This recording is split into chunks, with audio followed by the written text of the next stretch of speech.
Good morning aspirants. Andhra Pradesh public service commission group 2 roster points case ఈరోజు hearing complete అయింది.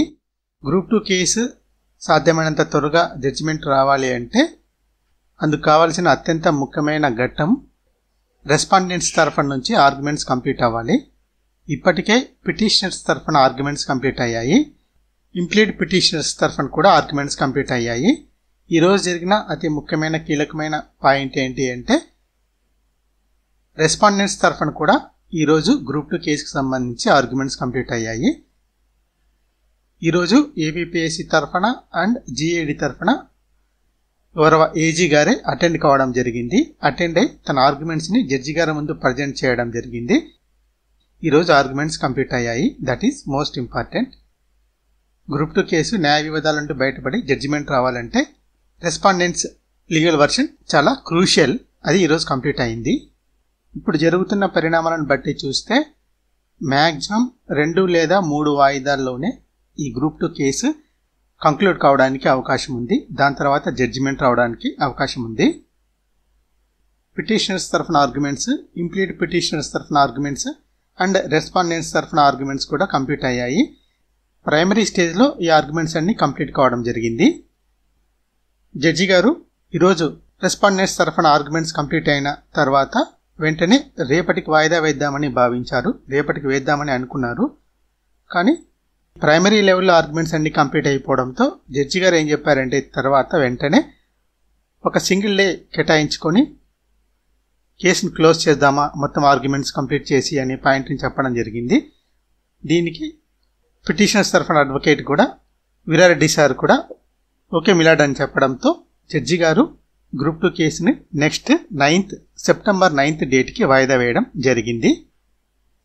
So September 9th డేట్న APPSC group 2 case roster points case పైనే total arguments జరిగి అదే రోజు case complete కావడానికి అవకాశం ఉంటుంది. లేదా ఇంకా ఆర్గ్యుమెంట్స్ కొనసాగితే నెక్స్ట్ మరో వాయిదా తీసుకునే అవకాశం ఉంది. సో 2-3 వాయిదాల్లోనే గ్రూప్ 2 కేసు కంక్లూడ్ కావడానికి అవకాశం ఉంది. సెప్టెంబర్ 9th లేదా మరో వాయిదాలో ఈ ఆర్గ్యుమెంట్స్ అన్నీ కంప్లీట్ అయిపోతే దాని తర్వాత జడ్జి గారు వెంటనే జడ్జిమెంట్ని ఇస్తారా లేక జడ్జిమెంట్ను రిజర్వ్ చేసి మరికొన్ని రోజుల తర్వాత జడ్జిమెంట్ని ఇస్తారా అనే విషయాన్ని ఇప్పుడే ముందుగా చెప్పలేం. బట్ గ్రూప్ 2 కేసు అనేది కంక్లూడ్ దశకైతే వచ్చేసింది. ఒకవేళ ఈ కేసు సెప్టెంబర్ 20th లోపు ఫైనల్ జడ్జిమెంట్ గౌరవ ఏపీ హైకోర్టు నుండి వెలువడితే సెప్టెంబర్ 20th కానీ 25th కానీ ఆ మధ్యలో ఈ సెప్టెంబర్ మంత్లోనే కోర్టు జడ్జిమెంట్ను బేస్ చేసుకొని గ్రూప్ 2 రిజల్ట్ ఇవ్వడానికి కూడా అవకాశం ఉంటుంది. కోర్టు జడ్జిమెంట్ను బేస్ చేసుకొని తర్వాత పరిణామాలు ఉంటాయి.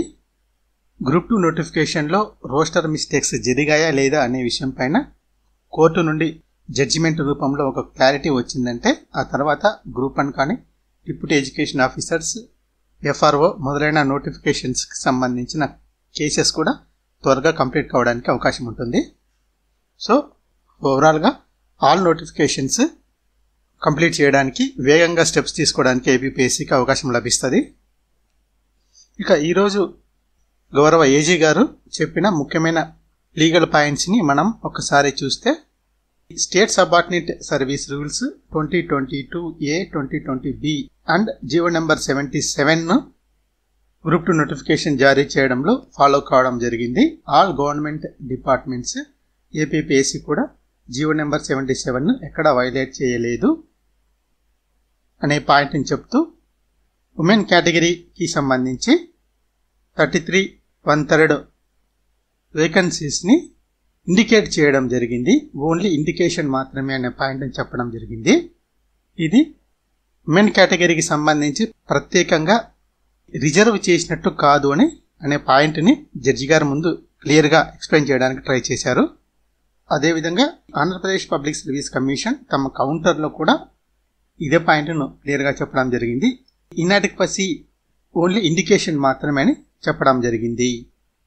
ఆనరబుల్ ఏజీ గారు పిటిషనర్ వేసిన ఆల్ కేసెస్కి సంబంధించి అన్ని లీగల్ పాయింట్స్ని కవర్ చేస్తూ పిటిషనర్స్ పేర్కొన్న ఆల్ లీగల్ ఇష్యూస్కి కలిపి ఒకేసారి రిప్లై ఇస్తూ అన్నిటికీ అప్లై అయ్యే విధంగా తన లీగల్ వర్షన్ను జడ్జి గారి ముందు వినిపిస్తూ GO number 5 and GO number 77ను గ్రూప్ 2 నోటిఫికేషన్ విషయంలో ఫాలో కావడం జరిగింది అనే విషయాన్ని జడ్జి గారికి పాయింట్ టు పాయింట్ అర్థమయ్యే విధంగా చెప్పడానికి ఎక్స్ప్లెయిన్ చేయడానికి ట్రై చేశారు.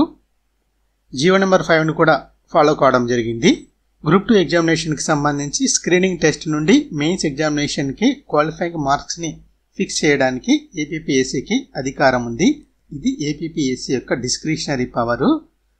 లోయర్ కట్ ఆఫ్ను నిర్ధారించే అధికారం ఏపీపీఎస్సీకి ఉంది అనే పాయింట్ని జడ్జి గారికి తెలియజేస్తూ కట్ ఆఫ్ మార్క్స్ని 18.8 మార్క్స్గా నిర్ధారణ చేసి 18.8 మార్క్స్ అబవ్ క్యాండిడేట్స్ని మెయిన్స్ ఎగ్జామినేషన్కి క్రైటీరియా ఆఫ్ యూనిఫామ్ ఇలా మెయిన్స్కి ఎంపిక చేయడం జరిగింది అనే పాయింట్ని జడ్జి గారి ముందు ఉంచడం జరిగింది.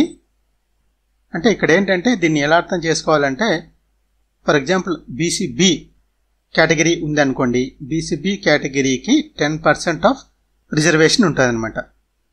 10% అంటే బీసీబీలో ఫర్ ఎగ్జాంపుల్ 100 వేకెన్సీస్ ఉన్నాయనుకోండి, 100 × 100 10,000 మంది క్యాండిడేట్స్ బీసీబీ కేటగిరీ కింద ఉన్నారా లేదా అనే విషయాన్ని చూస్తారనమాట. ఒకవేళ 10,000 మంది క్యాండిడేట్స్ ఉంటే అక్కడికి ఓకే, 10,000 కన్నా రిప్రజెంటేషన్ తక్కువగా ఉంది అంటే ఎంత రిప్రజెంటేషన్ అయితే తక్కువగా ఉంటుందో అంతమందిని మరికొంతమందిని ఎంపిక చేయడం జరుగుతుందన్నమాట.